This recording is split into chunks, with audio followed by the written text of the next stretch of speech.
dia, pessoal! Tudo bem com vocês? Espero que todos estejam bem, que vocês estejam se cuidando, que Deus esteja cuidando de todos vocês aí.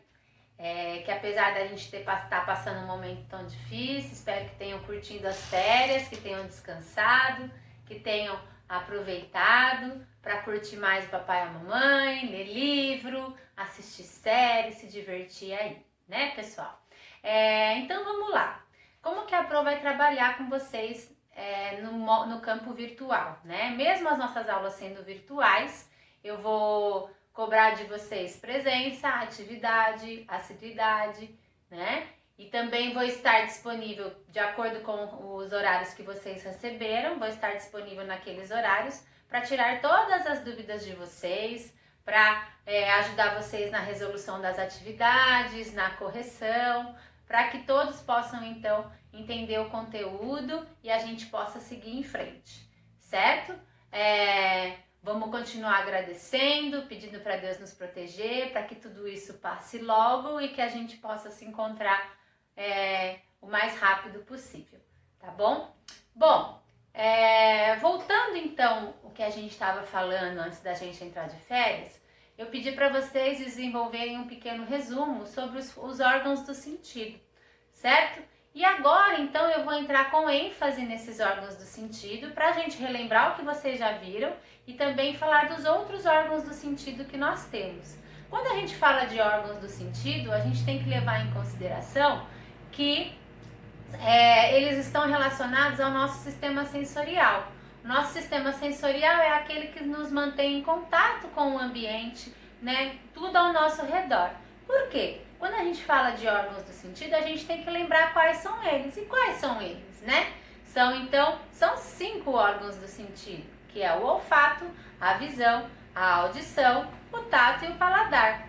E se a gente parar para pensar, são todos eles que nos mantêm em contato com o ambiente, com o que está acontecendo, que faz a gente ver as coisas, que faz a gente entender, que faz a gente sentir, que faz a gente ouvir e que faz a gente sentir o gosto das coisas também. Então, dando continuidade a esse assunto, a Pro vai começar a introduzir eles para vocês. Vou mostrar alguns slides que vão falar deles e espero que vocês entendam. Quem quiser me acompanhar, os órgãos do sentido, eles começam na página 67 do nosso livro, tá bom? Vamos lá então, pessoal. Começando. Bom, como eu já falei para vocês, os nossos órgãos do sentido, então, são o olfato, a audição, a visão, o tato e o paladar, né? Todos eles fazem parte do nosso sistema sensorial. Bom, então o primeiro que a gente vai falar é o olfato, né? O olfato está relacionado a sentir o cheiro das coisas. Nossa, Pro, o nosso nariz é assim por dentro? Sim, a gente tem que guardar todos esses nomes? Não, a princípio não. Quando a gente for falar de sistema respiratório, nós vamos falar do nariz de novo, porque o nariz ele também participa do sistema respiratório, tá? Então, o que eu quero que vocês entendam aqui desse sistema, desse olfato? Bom, o olfato, ele tem algumas células olfatórias. Essas células olfatórias, elas são responsáveis por nos dar o cheiro das coisas. Então, olha que interessante. A nossa boca e o nosso nariz, né? Eu tenho sensores químicos que eles vão ser especializados em sentir o cheiro e o sabor dos alimentos e o cheiro das coisas também, né? E esses sensores químicos, eles são chamados de quimiorreceptores. Esses quimiorreceptores, então, são responsáveis por nos dar o paladar e o olfato. Por isso que às vezes quando a gente fica meio gripado, que a gente não consegue respirar direito, é difícil às vezes a gente sentir o gosto das coisas. Justamente porque, né, eles estão conectados entre si. Outra característica importante é que, então o cheiro ele entra pelo nosso nariz. Aqui eu tenho então as células olfatórias. Essas células olfatórias, elas então são ligadas a um bulbo olfatório e um nervo olfatório. Então, o que é isso? O cheiro ele entra, vai passar por essas células, vai então em direção ao nosso cérebro, onde vai ser processado o cheiro do que a gente está vendo, do que a gente está, o cheiro do que a gente está sentindo, certo? E olha que interessante, o nosso olfato, ele é muito importante porque dentro dele eu tenho vários cílios, né? E esses cílios que são os quimiorreceptores. Esses quimiorreceptores vão estar conectados, como eu já falei, ao bulbo olfatório, que vai levar então a informação para o nosso cérebro, que vai processar o cheiro. E olha que legal, né? Nós também temos memória olfativa. O que é isso, professora? Às vezes, quando a gente sente um cheiro de algo, ele nos remete a alguma coisa que já aconteceu. Então, às vezes, a gente sente o cheiro de um bolo, lembra da vovó, sente o cheiro de uma flor, de um perfume, lembra de determinada pessoa, porque nós temos essa memória olfativa, tá? Então, olha que interessante. Nós sabemos que os olfatos dos animais, eles são muito mais desenvolvidos que o nosso. Então, por isso que o cachorro consegue sentir o cheiro de longe das coisas. Por quê? Enquanto nós temos 20 milhões de células olfatórias, os cachorros têm 100 milhões de células olfatórias. Por isso que eles sabem, sentem os cheiros a longas distâncias das coisas, né? O olfato é bem mais apurado. E o paladar, professora? Bom, o paladar, ele está relacionado à nossa língua, né? Nossa língua, então, é o que nos dá o sabor dos alimentos. Por quê? Porque em cada região eu tenho, né, uma região responsável por detectar o sabor de determinada coisa. Então, olha que interessante, né? Na nossa língua, se a gente pegar e olhar no espelho, a gente vai ver que tem um monte de bolinha. Essas bolinhas são, então, os botões gustativos. Os botões gustativos, eles são importantíssimos porque eles têm receptores que vão fazer com que a gente sinta o sabor dos alimentos, né? Então, como eles estão presentes em todas as nossas línguas, eles também vão estar presentes nas nossas papilas linguais. Então, quando esses botões gustativos eles entram em contato com o alimento, ele vai levar um impulso para o nosso cérebro e esse cérebro, então, vai processar o gosto do que a gente está sentindo. E olha que interessante, a nossa língua ela tem várias regiões. E cada região da nossa língua, ela é responsável por sentir o sabor de determinado alimento.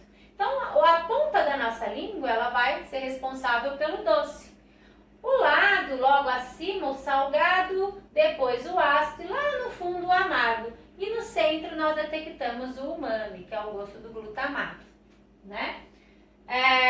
Então, como eu já falei para vocês, a língua e o olfato estão conectados.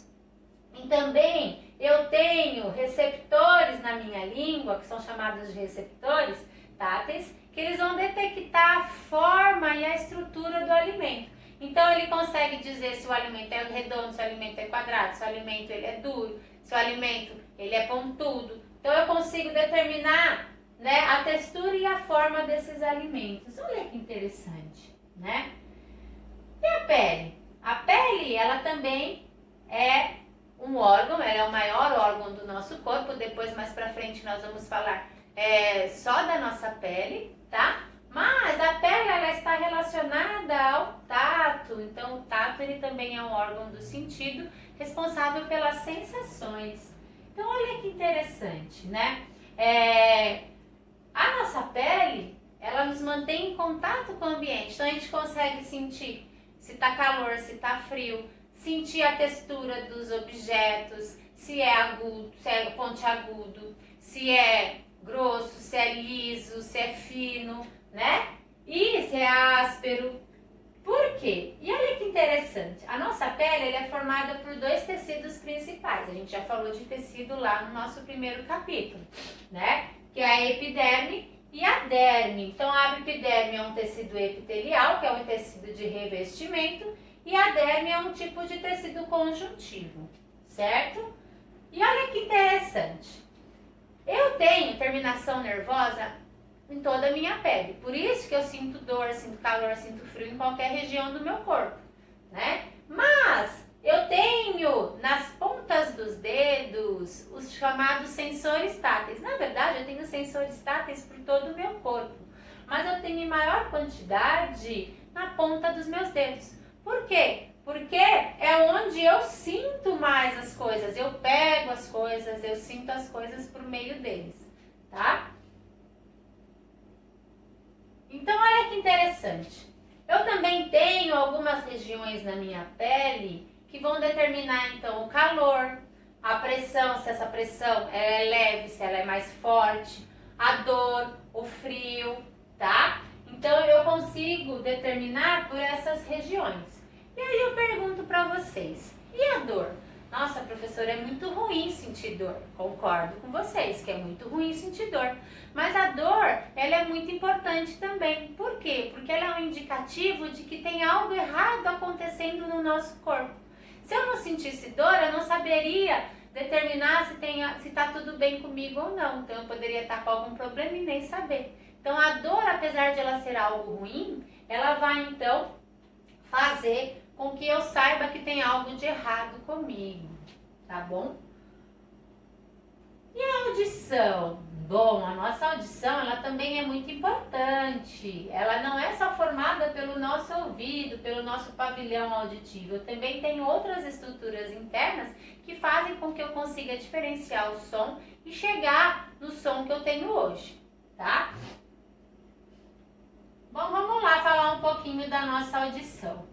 A audição, ela é muito importante porque ela permite a comunicação com outras pessoas, né? Mas como que a gente, professora, consegue então distinguir os tipos de som? Distinguir do que eles são feitos? Como que o som ele chega no nosso ouvido?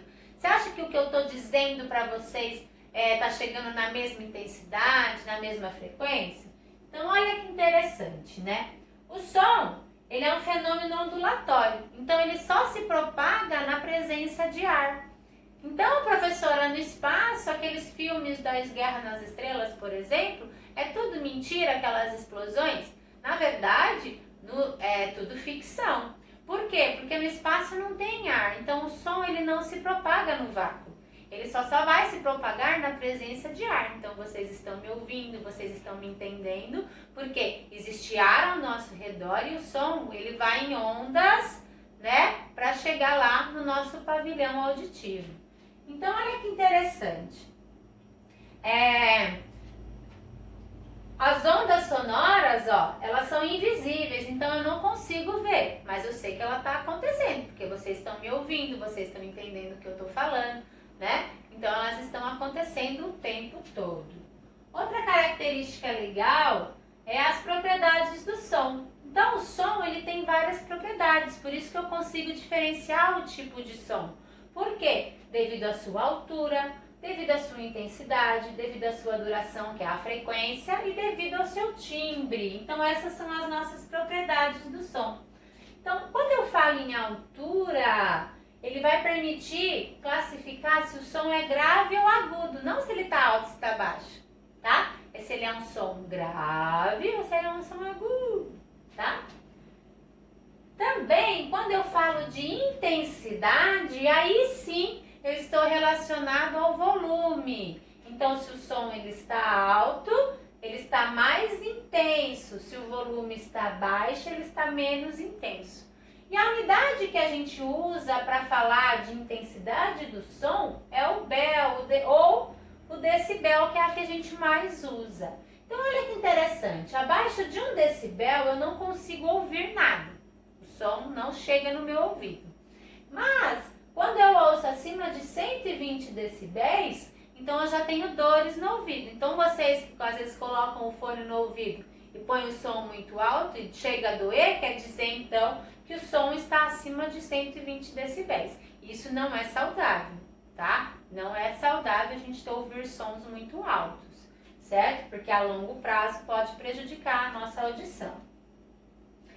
Quando eu falo de frequência, então assim, um som grave, ele tem baixa frequência. E o som agudo, ele tem alta frequência. E a unidade que eu vou usar para me referir à frequência do som é o Hertz. Então, tudo que está falando de Hertz está relacionado então à frequência do som. Se ele é grave ou se ele é agudo. E o timbre? O timbre ele é muito importante porque é ele que nos permite, então, diferenciar um som do outro. Então, por isso que eu consigo diferenciar os tipos de som, como eles são diferentes entre si. E a audição humana, então, Pro? Como que funciona? Olha, a nossa audição humana, ela é muito importante. Por quê? Porque ela vai captar o som, que é um estímulo mecânico, tá? Ele vai transformar em um estímulo elétrico, que para ser interpretado pelo nosso cérebro. Nossa, Pro, isso tudo é muito rápido. Sim, isso é tudo muito rápido. Porque a gente entende, a gente não fica um tempo, escuta e depois a gente processa. Isso está acontecendo em todo momento, certo? Bom, a nossa orelha ela é formada então por uma orelha externa, como essa que a gente está vendo, uma orelha média e uma orelha interna. Vamos ver a diferença de cada estrutura? A orelha externa, ó, ela é formada por um pavilhão auditivo, tá? Então a nossa orelha ela tem esse formato justamente para dar, né, um som para que a gente consiga diferenciar ele. Então ela não tem esse formato por acaso, né? Ela forma um pavilhão auditivo. Então o som ele entra por esse pavilhão, ele vai passar por esse canal auditivo e vai chegar até o meu tímpano. Então só para eu perguntar para vocês, quais são as estruturas que compreendem a orelha externa? É o pavilhão auditivo, o canal auditivo e o tímpano, tá? O tímpano é uma membrana que tem ali e ela vibra quando o som passa por ela. Também ela é muito notada quando a gente vai para uma região mais alta ou uma região mais baixa em que o nosso ouvido tampa. Por quê? Porque ou a membrana vai ser impulsionada para fora ou para dentro. Por isso que daí quando a gente masca o chicletinho entra ar, né? Ou boceja e aí regula a pressão, certo? Então o pavilhão externo ele vai captar o som, vai conduzir para o canal auditivo, que vai chegar no tímpano, tá? Que vai vibrar e passar o som para a orelha média. Como que é a orelha média, professora? Bom, então o tímpano tá aqui, a gente pegou e aumentou ela. Ó o tímpano aqui, ó. Então a partir do tímpano nós temos então os menores ossículos do ouvido. E quais são eles na respectiva ordem? Então eu tenho o martelo primeiro, a bigorna e o estribo. Nossa, Pro, é estribo porque é igual ao estribo de cavalo? Sim, ele tem o mesmo formato, tá? Mas são os menores ossos do nosso corpo. Então, olha que interessante. A orelha média, ela vai desde, né, a partir do tímpano até a janela oval, tá? Que vai chegar na orelha interna, certo? E qual é a função deles? Tanto o martelo, quanto a bigorna, quanto o estribo, eles vão aumentar em média 40 vezes as vibrações sonoras recebidas. Então, a gente recebeu o som, aí ele vai ser aumentado por esses ossículos para a gente, então, processar ele. Que interessante, né, professor? Sim. Então, olha que interessante. Eu também tenho nessa região a tuba auditiva. Essa tuba auditiva, ela nos comunica com a faringe. Quando a gente for falar de sistema digestório, a gente vai falar da faringe de novo, tá? E ela também controla as pressões, é aquilo que eu falei, de mascar o chiclete, de tampar o ouvido, quando a gente vai andar de avião, quando a gente vai descer uma serra, subir, tá? E olha que interessante, como a minha tuba auditiva ela é conectada à minha faringe, pode muitas das vezes acontecer de eu ter uma infecção de garganta e essa infecção de garganta, né, subir para o meu ouvido. Por quê? Porque eles estão conectados entre si. Tá? Depois a gente vai falar sobre as doenças e a gente vai falar da otite. Então, a otite ela pode ser uma inflamação no nosso ouvido que é ocasionada, então, por bactérias ou fungos que chegam lá pela nossa tuba auditiva, certo? E a orelha interna? A orelha interna ela é formada, então, pela cóclea, pelos canais semicirculares e o nervo vestibular. Então, a cóclea, então, ela vai receber as vibrações da orelha média. Essas vibrações vão ser transmitidas para o cérebro a partir do nervo vestíbulo coclear e a gente vai então processar e entender o som. Então o som não é uma coisa assim, simples de acontecer, né? Ela tem todo um processo até a gente entender. Ela passa por várias estruturas até a gente conseguir diferenciar o som.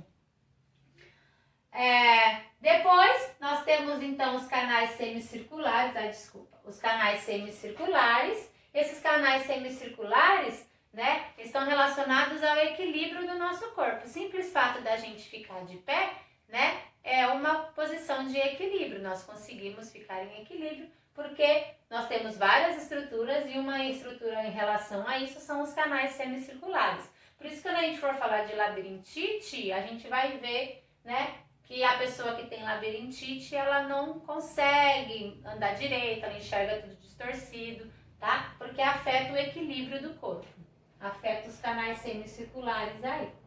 Então vamos falar de algumas doenças, né? A primeira que a gente vai falar, como eu já falei para vocês, é a otite. Tudo que termina com it, lembra que eu falei que tudo que termina com it quer dizer inflamação. Cistite, faringite, então inflamação da faringe, otite, que é inflamação do ouvido e assim sucessivamente. Então a otite é uma infecção na nossa orelha, que ela pode ser aguda ou crônica.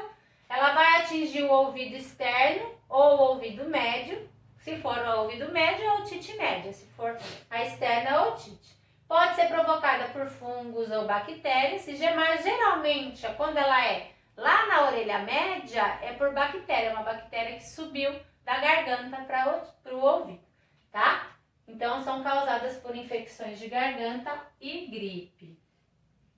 Temos, então, a labirintite. Olha que interessante, como eu falei para vocês, a gente enxerga as imagens todas distorcidas, né? Então, ela afeta o nosso equilíbrio. Então, ela pode ter várias causas. Pode ser uma infecção, pode ser um tumor, pode ser uma inflamação, pode ser nível alto de colesterol, estresse, ansiedade, tá? E quais são os sintomas de quem tem labirintite? Tontura, vertigens, náuseas, vômitos. Tem algumas pessoas que até chegam a vomitar, porque elas ficam tontas mesmo, não conseguem nem andar direito, certo? Então, para evitar, temos que adotar hábitos de vida saudável, né? E nos casos mais graves, procurar um médico e atividades físicas periódicas. São importantes para evitar esse tipo de doença, tá? E a visão? A visão, ela é muito importante também, tá? Por quê?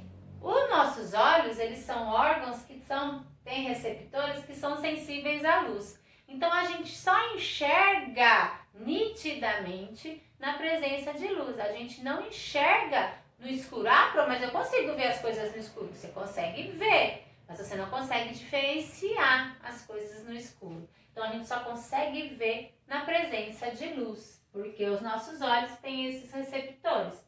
Então, ele vai pegar o estímulo luminoso, tá? Vai transformar, né? Vai transmitir essa imagem por vários órgãos dentro do nosso olho, várias, que eu já vou mostrar para vocês, várias estruturas dentro dos nossos olhos. E aí vai então enviar para o cérebro e a gente vai conseguir definir a visão, né? Então ela transforma os estímulos luminosos em impulsos que vão ser transmitidos para o cérebro e formando a imagem.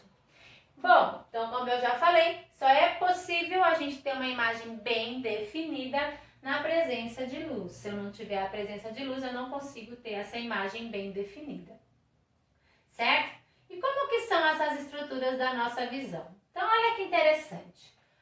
O branco do meu olho, ele é chamado de esclera. Então, é a membrana mais externa, é o branco dos olhos que a gente fala. Depois, nós temos a íris. A íris é o que dá a cor ao olho.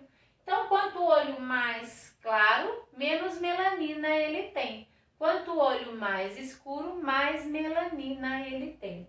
E, por fim, a bolinha preta do nosso olho é chamada de pupila. A pupila, ela é uma musculatura que ela vai controlar a entrada de luz. Então, olha que interessante. Quando tem muita luz, vocês podem perceber que quando está muito claro, o nosso olho até meio que se fecha.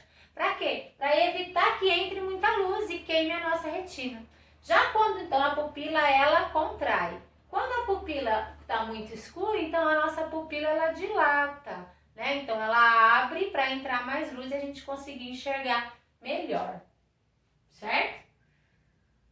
Bom, e como que é o nosso olho por dentro?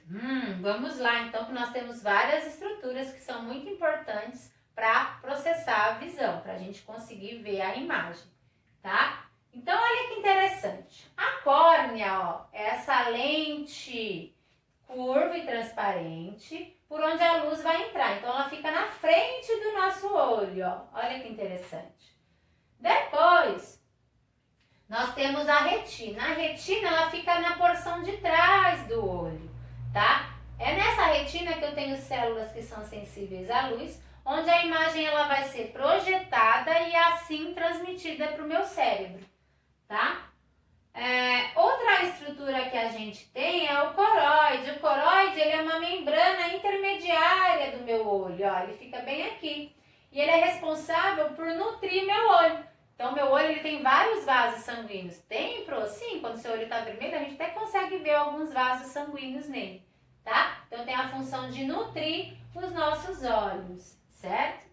Temos também a conjuntiva. A conjuntiva é uma membrana bem fininha que fica na frente da córnea e ela reveste o olho. É onde dá a conjuntivite, tá? A gente vai falar dela depois. Depois nós temos o cristalino. O cristalino, ele também é uma lente curva, tá? É biconvexa. E ele é muito importante porque ele fica atrás da nossa pupila, ó, tá? E é onde a imagem vai passar para chegar lá na nossa retina, certo? Depois, quando a gente for falar de catarata, a gente vai ver que esse cristalino que troca na catarata, na cirurgia de catarata, tá? Também nós temos o humor aquoso. O humor aquoso, ele fica entre a córnea e o cristalino, tá bom? Ó, ele fica entre a córnea e o cristalino e ele preenche essa câmara do olho, ó, que dá essa forma esférica aqui pro olho, ó, ajuda na porção da frente.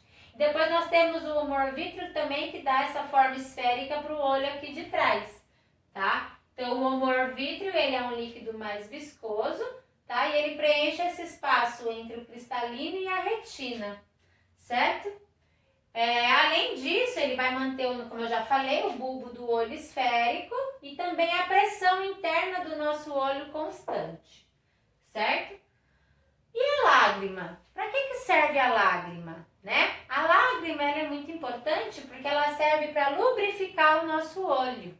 Além disso, ela protege contra micro-organismos e substâncias que são nocivas ao nosso olho. Como que forma a imagem? Olha que interessante. A nossa imagem, quando a gente enxerga, na verdade, a gente enxerga, ela vai chegar lá na nossa retina de ponta cabeça. Nossa, então quer dizer que eu enxergo ao contrário, que eu enxergo torto? Não. Na verdade, o que acontece? A gente olha a imagem, ela vai ser processada lá na nossa retina de ponta cabeça, só que eu tenho um nervo aqui, ó, o nervo óptico. Esse nervo óptico, então, pega essa imagem que foi processada de ponta cabeça lá na minha retina, manda para o meu cérebro e o cérebro, então, volta a imagem na posição original. Por isso que a gente enxerga tudo certinho. Fiquem tranquilos que ninguém está enxergando de ponta cabeça, tá? E qual é o caminho para formar a imagem? Ó, isso é muito importante, a Pro adora saber. Então, passa pela córnea, depois vai passar pelo humor aquoso, vai passar pela pupila, pelo cristalino, pelo humor vítreo e depois lá na nossa retina, que vai para o nervo óptico e aí processa e forma a imagem, certo? E doenças, professora? Nós temos doenças também? Sim, nós temos várias doenças que acometem a nossa visão. Eu vou falar de algumas, mas nós temos outras também, tá? Então, olha que interessante. Numa visão normal, vamos prestar atenção nessa faixinha amarelinha aqui. Uma pessoa que enxerga normal, que não usa óculos, o que acontece? Então, a luz, a imagem entra e vai na retina certinho, ó, o ponto de foco dela aqui, tá? Uma pessoa que é míope, já acontece o contrário. Então, a luz, ela vai entrar, só que o foco é aqui, ó. A retina tá aqui, mas o foco é antes da retina, tá? Por isso que daí ela tem que usar óculos para corrigir esse foco vir aqui para a retina.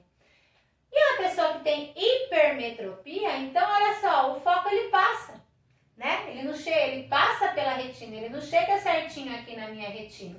Então eu uso óculos também para corrigir o foco vir aqui para minha retina, né? Temos também o que a gente chama de astigmatismo. Então olha que interessante, uma pessoa que enxerga normal, ó, a córnea ela tem o formato esférico certinho, tá? Então vai fazer um ponto só. Quem tem o astigmatismo, a córnea ela tem um formato ovalado, ela não é um formato esférico igual uma pessoa normal, é um formato ovalado. E com isso, então, ela tem múltiplos pontos focais. Então, ela não enxerga direito porque ela não tem um foco, ela tem mais de um foco. Então, geralmente, ou ela corrige com óculos ou faz cirurgia também, tá? Temos também a presbiopia, que é conhecida como vista cansada, né? Então, geralmente, com o tempo, a lente ela vai perdendo a capacidade de engrossar para focar o objeto de perto. Então, ela vai perdendo, é normal. E aí, então, nesse caso, ela não focaliza a imagem direito, né? Ela fica menos flexível, então a imagem ela vai ser projetada atrás da retina também. Então, geralmente, ela tem que usar um óculos para vista cansada, né? Quando vai, tá com a vista cansada, para acertar o foco aqui na retina, tá? Por isso que geralmente pessoas mais velhas, não são todas, acabam então tendo que usar óculos, tá? Nós temos também a catarata, como eu falei lá do cristalino. Ó. Uma pessoa que enxerga normal, a pupila é pretinha. A pessoa que tem catarata, ó, o cristalino, que é aquela lente que fica atrás da pupila, ele fica opaco. Então, nesse caso, também é causado pelo envelhecimento, mas pode ser um trauma ou outras determinadas situações. Geralmente é hereditário também. Então, a pessoa, quando faz cirurgia da catarata, ela troca esse cristalino e ela volta a enxergar, normalmente enxergar sem estar com a vista opaca, tá? Temos também a conjuntivite. A conjuntivite é uma inflamação da conjuntiva. Então, o olho ele fica avermelhado, fica irritado, dá ramelo amarelado. Então, geralmente pode ser por bactéria, pode ser viral, determinada situação, certo? Bom, então era isso que eu tinha para falar para vocês sobre os órgãos do sentido. Espero que vocês tenham entendido. Qualquer coisa estou à disposição. Depois eu vou colocar na plataforma as atividades que vocês têm que realizar. E vou estar nos nossos horários presentes para tirar dúvidas de vocês, tá bom? Se cuidem, fiquem com Deus, estou com saudade.